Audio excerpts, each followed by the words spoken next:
রাজধানীর যানজট নিরসনে শনিবার থেকে জাহাঙ্গীর গেট থেকে আসা যানবাহনগুলো বিজয় সরণি গোলচক্কর হয়ে এখন আর মোহাম্মদপুর, ধানমন্ডি, মানিক মিয়া অ্যাভিনিউ ও খেজুরবাগান যেতে পারছে না। তাদের প্রধান উপদেষ্টার কার্যালয় কিংবা কারওয়ান বাজার ঘুরে যেতে হচ্ছে। যাদের কাছে এই তথ্য নেই, কার্যক্রমের দ্বিতীয় দিনে দেখা গেছে তারা এই পথে যেতে পুলিশের বাধায় পড়েছেন।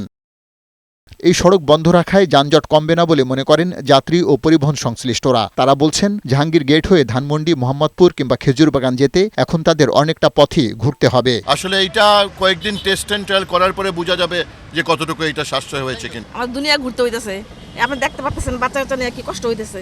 আমাদের আরো ঘুরতে হইতেছে না, লেট হইতেছে। আমাদের এদিক দিয়ে ভালো ছিল।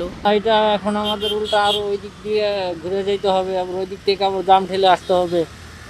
এখন এদিক হলে তার আমাদের যানজট ঠেলা লাগতো না। তবে ট্রাফিক বিভাগের কর্মকর্তারা বলছেন, যানজট নিরসনে ট্রাফিক বিভাগের নেওয়া এই উদ্যোগের ফল পাওয়া যাচ্ছে। গাড়ির চাপ অত্যাধিক থাকার কারণে একটা সিগন্যালে সাধারণত অনেকক্ষণ ধরে 10 মিনিট 15 মিনিট ধরে দাঁড়িয়ে থাকতে হয়, যাতে এই সময়টা কমানোর জন্য এটা করা।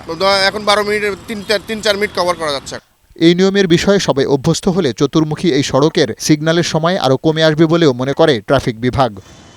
পার্থ রহমান, বৈশাখী সংবাদ, ঢাকা।